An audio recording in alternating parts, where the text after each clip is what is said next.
Eu vi nos comentários do último editorial que vocês estavam ansiosos que eu comentasse sobre a inelegibilidade do Bolsonaro e sobre a decisão que aconteceu, que a gente já esperava que aconteceria. Confesso a vocês que eu cheguei agora há pouco em casa e só agora eu consegui gravar esse editorial para vocês. Mas vamos lá, vamos ver o que a gente consegue falar, porque é algo tão teratológico, é uma coisa tão monstruosa do ponto de vista moral, que a gente precisa pensar o que falar sobre isso. Mas enfim, é um dia onde as democracias relativas comemoram. E vocês vão ver o porquê eu estou falando no plural, as democracias relativas, e não só do que aconteceu aqui hoje no Brasil. Então bora lá? Não esquece de se inscrever, curtir, compartilhar, manda para mais pessoas. Lembrando a vocês que o nosso canal sempre vai citar fonte dos conteúdos que a gente traz aqui. E hoje é um dia um tanto quanto difícil de digerir. Mas pensem da seguinte forma, nem tudo está perdido. A gente ainda tem a possibilidade de reestabelecer digamos assim, uma vontade do povo nessa história toda. Vamos entender um pouco mais? Bora lá. Vamos começar falando dessa matéria do G1, que é a confirmação. Lógico que a Globo está comemorando nesse momento, uma editorial da Globo News, o pessoal estava todo comemorando. TSE condena Bolsonaro e o declara inelegível por 8 anos. Julgamento começou em 22 de junho e terminou hoje. Não foi novidade para ninguém, vocês sabem muito bem disso. Vocês sabem que isso aí era normal de acontecer, era o que a gente esperava que iria acontecer, porque estava claro e evidente a prova que a decisão dos juízes seria nesse sentido. Não dava nem para esperar imparcialidade nesse caso. Esse que é um princípio tão caro ao judiciário brasileiro. Mas ao passo que aqui no Brasil, hoje, o maior opositor da esquerda, ou seja, do Lula, se torna inelegível, porque a esquerda toda do Brasil comemorou hoje. De Ciro Gomes, a Lula, a Janones, a Felipe Neto, a Tebet, enfim, a esquerda toda comemorou. Deveria comemorar também no país vizinho, outra democracia relativa, da Venezuela. Porque segundo essa matéria da Folha de São Paulo, hoje a democracia, eu vou mudar essa palavra, ditadura, para democracia relativa. A democracia relativa da Venezuela torna líder opositora Maria Corina inelegível por 15 anos. Uma diferença básica. Aqui no Brasil, são ministros do TSE, homens togados que não foram eleitos pelo povo. Lá na Venezuela, é um grupo da controladoria do próprio governo Maduro que tornou a deputada mais votada e opositora do Maduro inelegível. Ou seja, a semelhança é gritante dos dois países da democracia relativa. Desses dois países que têm a democracia relativa. Vamos lá. Eu preciso pôr alguns pontos para vocês aqui sobre o que é democracia. Vamos pegar o conceito base dessa palavra democracia? Só dá um Google, fácil demais, e vamos ver no dicionário. O que é democracia? Governo em que o povo exerce a soberania. O povo é soberano. Sistema político em que os cidadãos elegem os seus dirigentes por meio de eleições periódicas. Esse é o conceito base de democracia. O conceito real de democracia, aquele que não é relativo, é muito maior. Democracia é quando você tem liberdade para dizer o que você quer sem censura. Democracia é quando tem eleição, mas essa eleição é séria. Democracia é quando qualquer um, mesmo que seja opositor do governo, possa concorrer sem ninguém tirar ele do jogo por interesses ideológicos. Democracia é quando você tem o direito de ir e vir. Democracia é quando tem direitos humanos. Isso é democracia. E não tem como ser relativa. Tanto é que a democracia relativa da Venezuela, você não tem essas liberdades. E na democracia relativa do Brasil, também a gente já começou a perder essas liberdades e a escalada autoritária vem aumentando a cada momento. Uma coisa, é uma sugestão de só um brasileiro. Dos últimos anos, um dos papéis que eu exerci foi criar projetos de lei para deputados e senadores, de vários aspectos, mandei para vários. E o que foi interessante é que eu aprendi muito a estudar muito mais a história da democracia, eu aprendi a estudar muito mais as regras do jogo democrático para criar esses projetos que eu encaminho para os deputados e senadores. Então, se você quiser conhecer um dos meus projetos, digita aí PEC da Pauta Popular, você vai entender. E aqui eu entendo que para o país ter uma democracia plena, eu sugeria uma alteração na Constituição. Para mim, quem tinha que decidir se alguém pode ou não concorrer a uma eleição é o próprio povo. Todo poder emana do povo e não de togados. Essa é a regra da Constituição.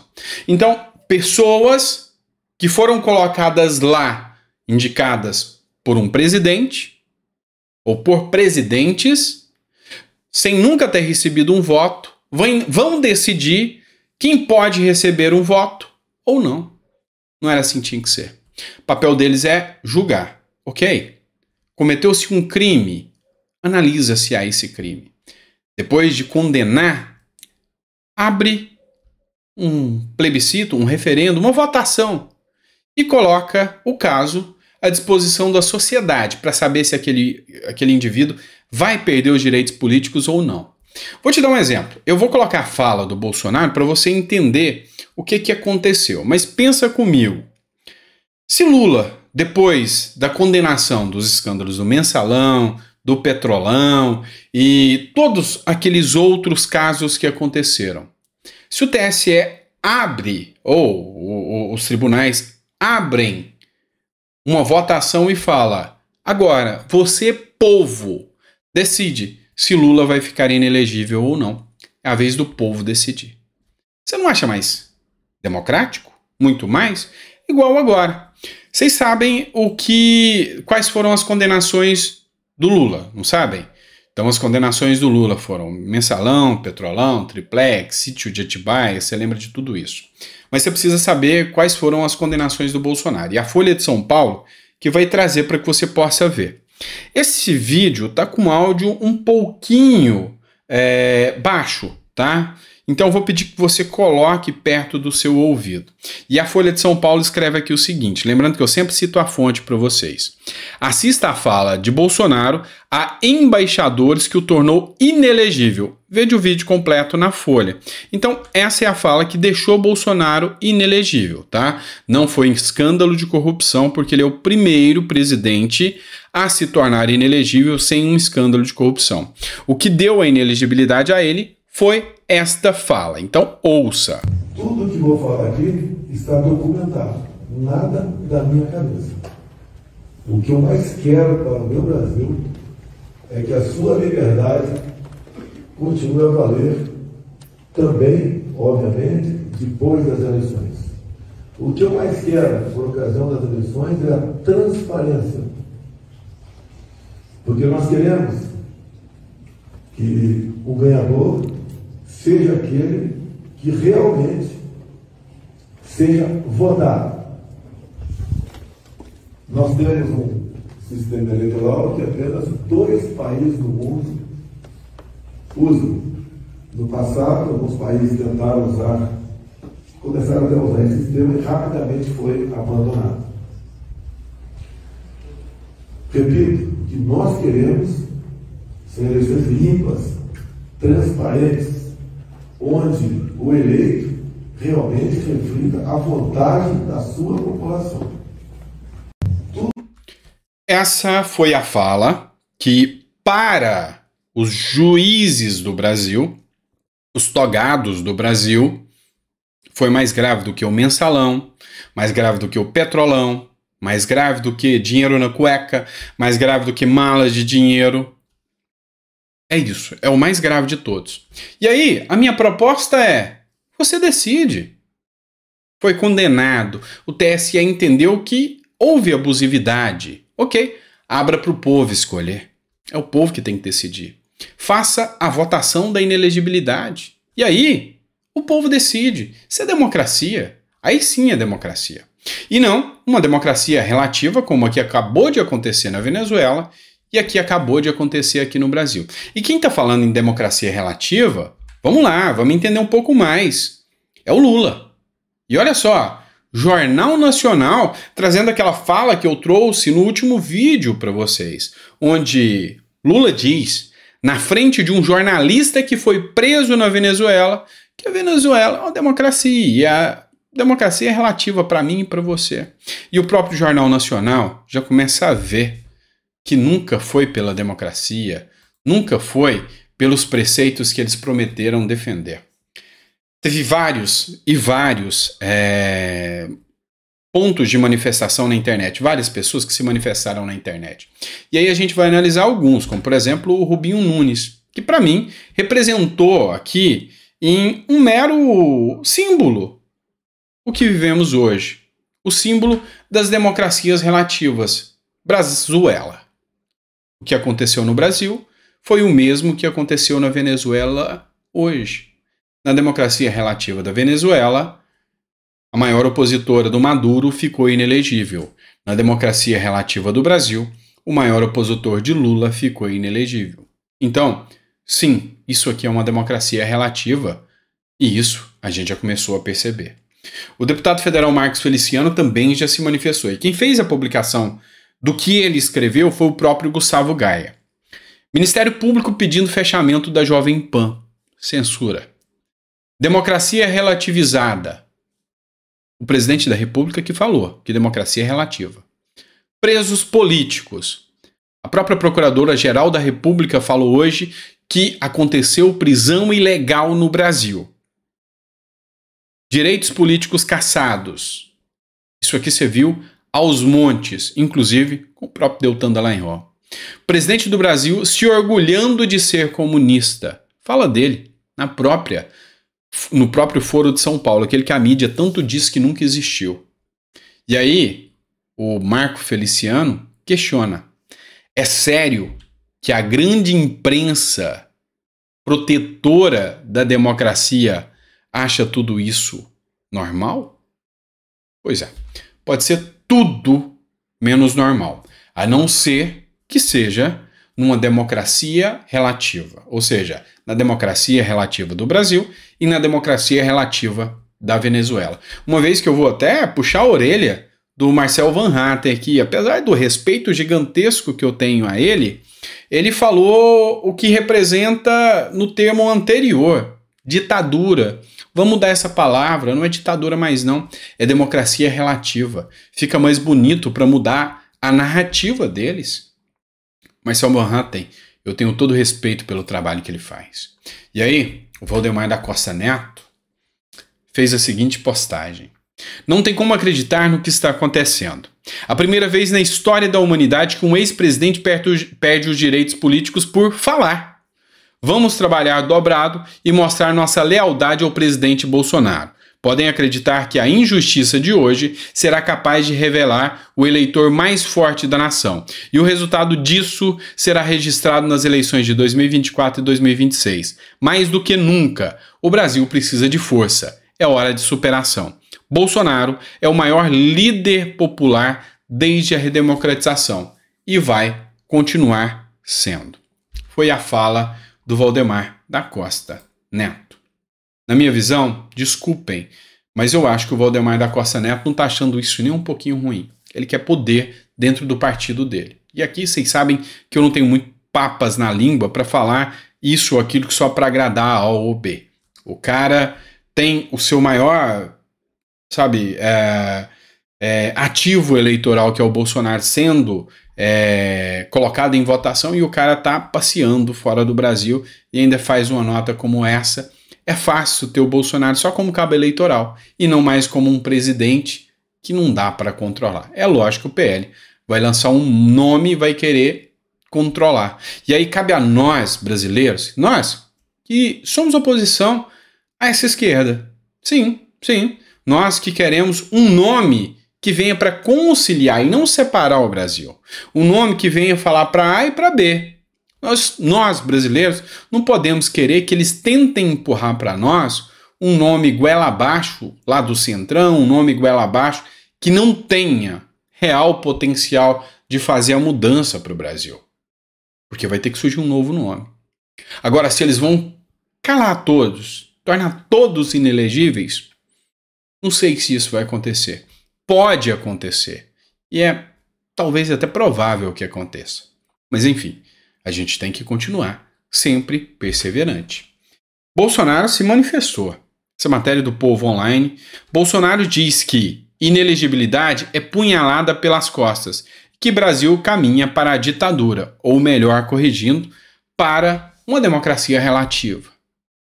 Uma democracia relativa. E esse é o sentimento que a maioria das pessoas, 58 milhões de brasileiros, é a metade dos brasileiros, tem esse sentimento hoje. Então, será que a vontade popular foi feita com essa decisão? Não foi. Não foi. Então, a gente precisa repensar as narrativas que a gente acredita. Teve muita gente que não é mal, não é do mal, mas acreditou que era pela democracia.